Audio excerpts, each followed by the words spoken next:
Fala pessoal, grata satisfação estar com vocês. Já faz algum tempo que a gente não fazia aqui um vídeo, mas hoje nesse corre-corre de gravação de aulas, de estudos bíblicos, de exposições bíblicas aqui no nosso gabinete e também estúdio, eu parei para poder fazer aquele velho devocional que a gente sempre estava fazendo e aproveitar essa oportunidade também para indicar uma leitura muito edificante que eu fiz agora esse ano, rapaz, esse começo de ano. Eu tô devendo já algumas pessoas me perguntando aqui quais são as minhas leituras já feitas nesse primeiro trimestre, né? E eu quero fazer depois um vídeo, uma live pra gente estar comentando sobre as leituras desse primeiro trimestre, ok?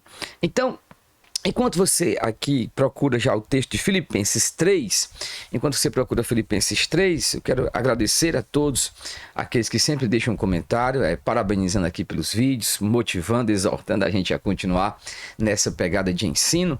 Eu tenho procurado trazer um conteúdo onde a vertente mais ensinadora, mais de estudo bíblico, de caráter mais edificante para a gente, possa ser o nosso tom. A nossa busca não são tantos inscritos assim como outros canais, mas sim edificar a fé de algumas pessoas, ok? Então, desde já, enquanto você procura aí o Filipenses 3, já vai se inscrevendo no nosso canal, ativa o sininho, deixa o like, que é para o YouTube poder fazer aquele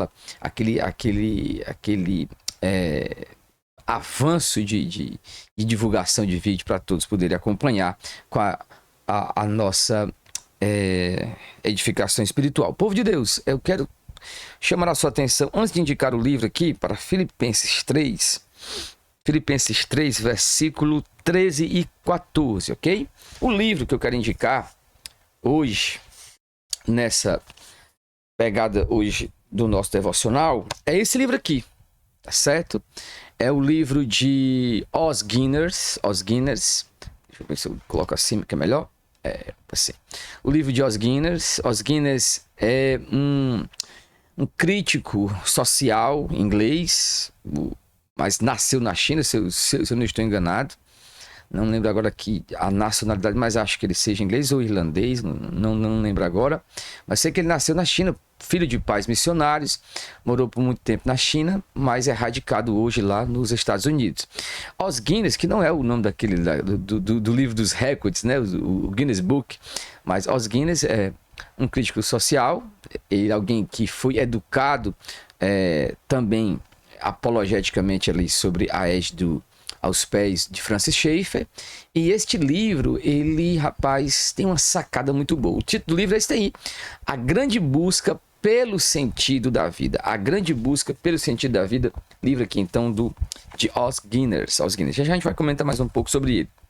Mas o que é importante observar de início, para essa primeira pegada aqui do nosso devocional, é que essa questão da busca pelo sentido da vida, ela não é algo só de agora, não é algo agora só depois que a modernidade chega às vias do seu colapso pelo advento da pós-modernidade. A busca pelo sentido da vida é algo que, desde os seus primórdios, quando Deus cria o ser humano, quando Deus cria o homem, ele busca porque Deus é o centro de toda a nossa vida. Ele é o Senhor do cosmos, ele criou o cosmos, tudo que existe, para a sua glória. E isso ficou muito claro para mim, esse devocional, de como nós, às vezes, mesmo tendo uma espiritualidade pungente, mesmo até possuindo certo conhecimento das coisas de Deus de maneira muito clara, nós não podemos deixar de ter em mente essa meta absoluta que nós temos, que é o sentido da nossa vida. Então, esse texto de Paulo, de Filipenses 3, ele vai dizer assim: irmãos, não penso que eu mesmo já tenha alcançado, mas faço o seguinte, alguma coisa faço. Esquecendo-me das coisas que ficam para trás e avançando para as que estão diante de mim, prossigo para o alvo, pelo prêmio do chamado celestial de Deus em Cristo. Esse prosseguir para o alvo, essa busca de sentido que muitos estão fazendo, que muitos estão tentando, muitos têm buscado, mas que poucos têm encontrado. Porque às vezes alguns buscam em lugares errados. O sentido, essa sensação absoluta de que eu estou no caminho certo, de que eu estou indo ao alvo certo. Isso é muito real, gente. Isso é muito real.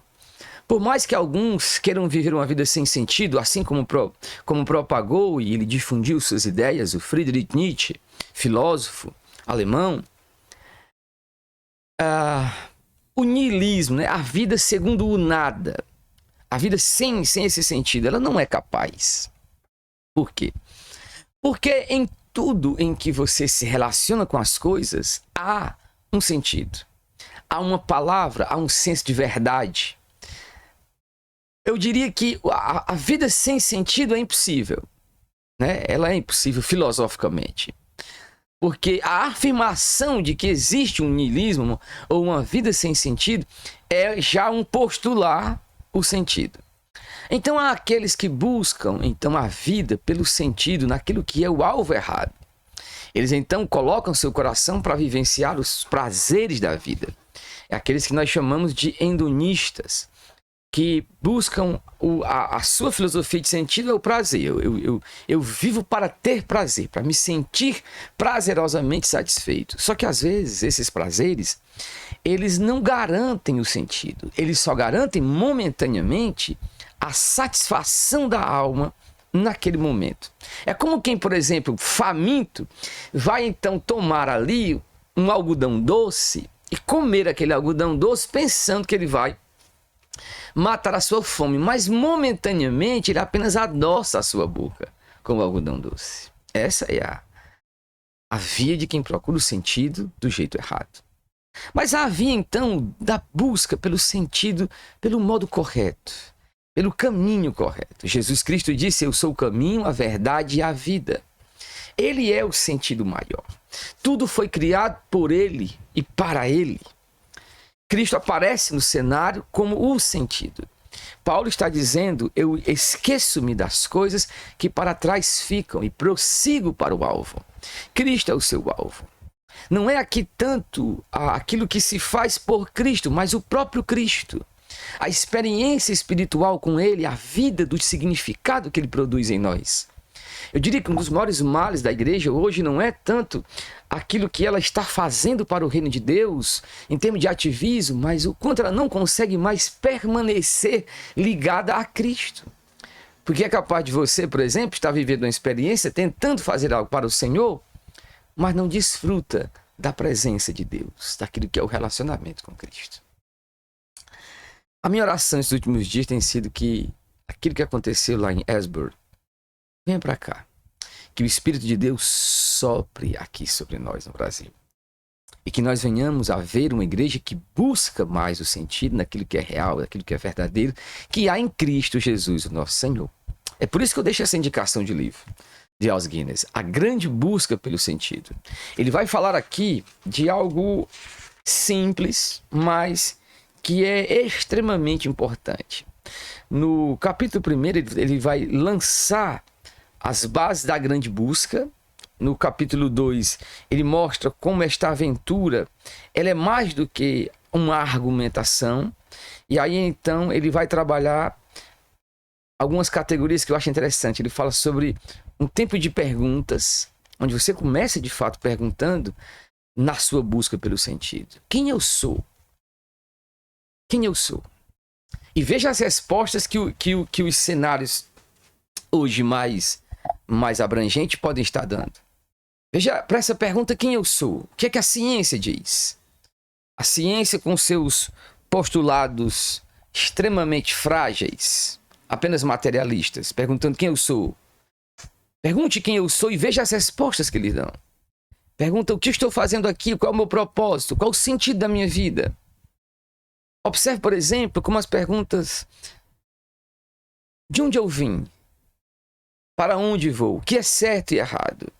Há um tempo de fazer essas perguntas. E eu acho que esse é o tempo. Você precisa fazer essas perguntas. Os Guinness prossegue dizendo, então, depois do tempo de perguntas, há um tempo de respostas.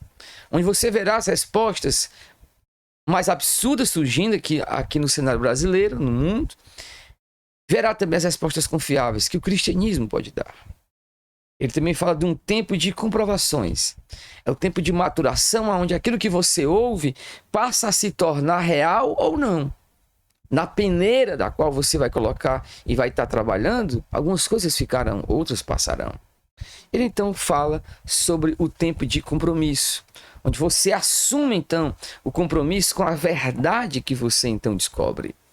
Seja Cristo ou não, mas é necessário assumir compromissos. Eu diria então que os maiores perigos hoje para a alma humana, em termos de afirmação, quer seja de cristianismo ou não, é que nós vivemos aquilo que Zygmunt Bauman tem falado, ele já falecido, claro, mas tem falado sobre a modernidade líquida. Aquilo que se desfaz, nada é sólido, tudo se desfaz, se desmancha, porque há uma falta de compromisso real com as coisas. Nós precisamos retornar isso, e a chave de Paulo para isso ela é muito importante. O apóstolo então diz: esquecendo-me das coisas que para trás ficam.